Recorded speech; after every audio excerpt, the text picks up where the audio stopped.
some.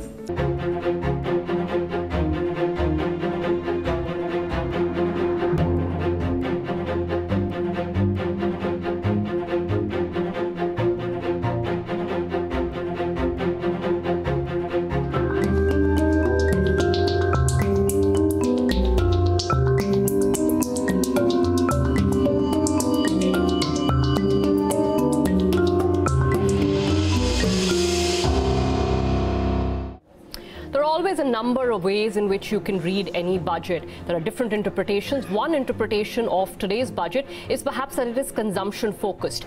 You do have money being put in the hands of farmers. There are tax breaks being announced for a lower bracket of the middle class. Is that an attempt to keep consumption growing? Let's ask that question and many more to Sanjeev Sanyal, Principal Economic Advisor to the Government of India. Sanjeev, thanks so much for taking the time to speak to us. What is the economic sort of underpinning of this budget? What is it trying to achieve? In your words, it does look like there is an attempt to keep consumption growth strong, and then eventually, of course, that feeds into the broader economy. I think the two segments that you just mentioned, there was a focus on them, and let me explain why those two segments as opposed to any other. First of all, let's take the farmers into account. Now, there's a lot of talk about farmer distress, but let's look at what exactly is going on. What has actually happened is that the farmers actually have done a very good job of doing what they've always been asked to do, which is to increase output. And for the last couple of years, they have actually dramatically increased farm output. The problem is that this has caused pressure, downward pressure on their prices. And so, as a result of that, that has been good for the economy at one level because, of course, the rest of us have benefited from the fact that we now have food prices at record low inflation, in fact, in many cases facing deflation. So, you know, if we go back a few years ago, onion prices or pulse prices would spike up and down, whereas we have had very stable food prices, in fact, if anything, coming off. So the rest of us have benefited from this. And what this is an attempt to transfer back some of that, pay back some of that back as a top-up to farmers to sort of help them with the fact that this price deflation has happened. So that is why this specific segment has been targeted. It's a payback for effectively subsidizing the rest of us by increasing production so much. So that is the first segment we wanted to talk about. The second segment is, of course, the middle class, the middle class and the lower middle class. And as the finance minister just pointed out, the idea here was this. This is a class that has been really good troopers in the last couple of years. They, they took in their stride several important disruptions like GST, for example. Great in the long run, important reform, but yes, it did cause disruptions and, again, this is the class that was impacted. Demonetization, again, maybe there is long-term benefits, but it was disruptive. So the middle class and the lower middle class have been great troopers, and so if you listen to Finance Minister Goel's speech, he first of all, before giving them any, never mind the fiscal benefits, the first thing he said, he was thanking them for being supportive in these major reforms, and then.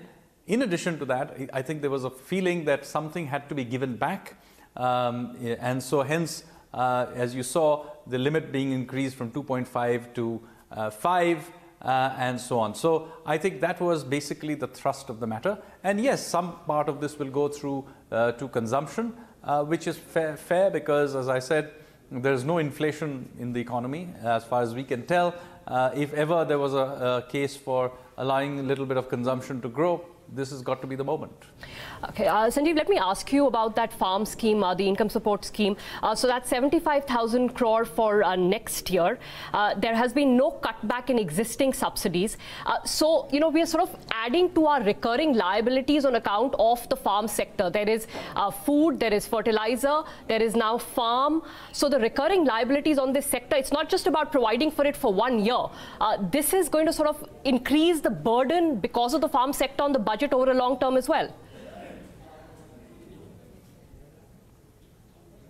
So that is for future governments to look at, but for the time being, what is being done, it is a top-up. It is we are explicitly making the point. This is not what is maybe the full-fledged UBI that was discussed, which was a rollback of all subsidies and replacement with this. This is a top-up. We are being explicitly saying so, and it is in compensation, as I said, for essentially deflating food prices, of which, incidentally, the rest of us are beneficiaries. So this is sort of a transfer of resources to those who have made this happen. But so as things stand, Sanjeev, now, of course, I understand. I'm just asking whether future points in time.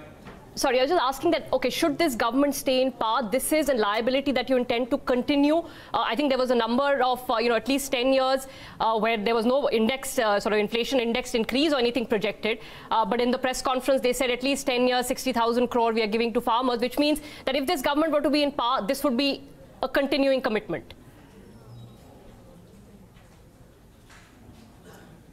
Yes, as things stand, yes. But the point of the matter is, obviously, circumstances will change. I mean, there may be another point in time where we have resolved this price deflation problem, and this is not considered the optimal way to support the farmers. There may be other things that may happen. But as things stand, given the current situation, should that persist? Yes, this too will persist. Okay. Sanjeev, on the other end of expenditure, there has been spending increase here, of course, but capital expenditure is more or less flat. Are we compromising on, long-term expenditure that should go into the economy, or is that getting pushed on to, say, public sector balance sheets, which has also been happening? I think this government has more than shown its commitment to infrastructure over the last 5 years. I don't think there's been any let-up, whether in terms of building metros and cities or highway building or dramatic expansion through Udan scheme in civil aviation. You will hardly be able to make the case that this government doesn't take infrastructure seriously. Obviously this is an interim budget. It targeted 2 segments, and that was the focus of it. Now, when a new budget is presented in July, the new government will have priorities. It may have different priorities on capital expenditure from the current one. We will see.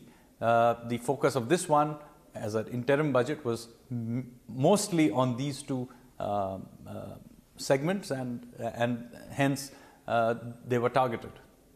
Sanjeev, on the revenue side, we are looking at about a 13.8% increase in gross tax revenue. Benchmark to nominal GDP growth, that seems fine. But last year, of course, we know we had a considerable shortfall, at least on the GST. This year, is there just general confidence that tax revenues will keep up to expectations? And secondly, there is still a very high reliance on both divestment and dividends from the RBI.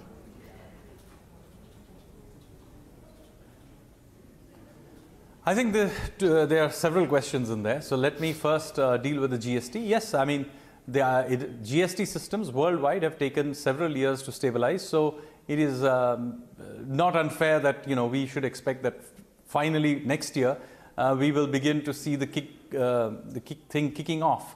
That would be in line with what we have seen in other parts of the world as well.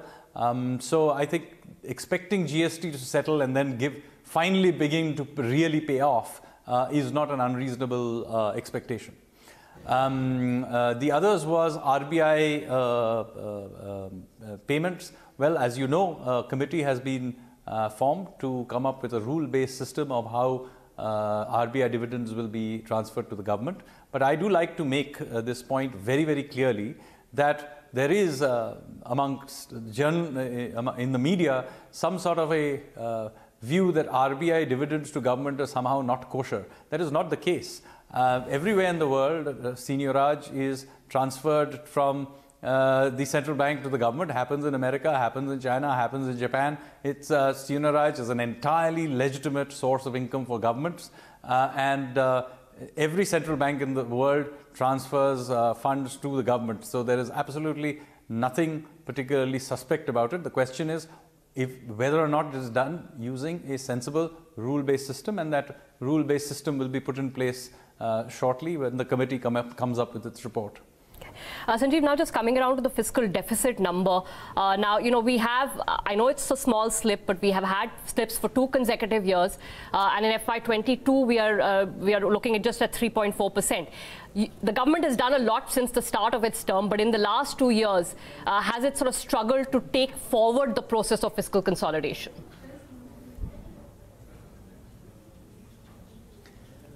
Again, I think, first of all, do remember that not so long ago, we used to debate whether it was 5 or 6% of GDP.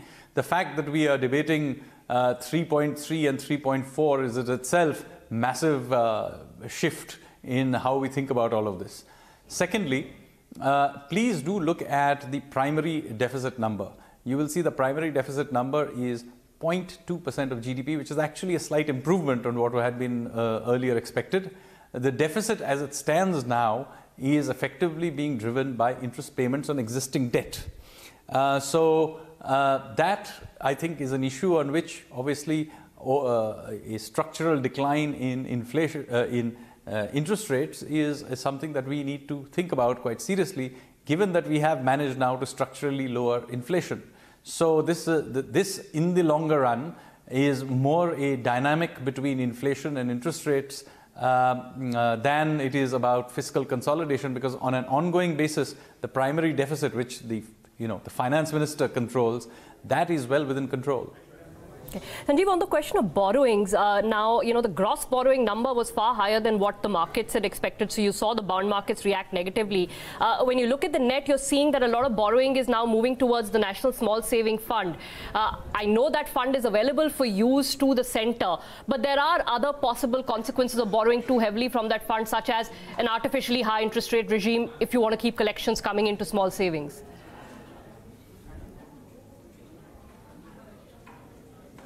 These things will be adjusted along the way when a full budget is presented. We are fully aware that obviously, excessive borrowings through a high interest rate sources is not tenable. But this is an interim budget, and adjustments are made along the way as and when required. Okay, Sanjeev, last question then. You've come down to the final year of this current government's tenure. What is the message? What has been the economic sort of message that has come through in this term? We've been trying to look at it through various different means, but how do you see it? What have you achieved? What have you not managed to achieve?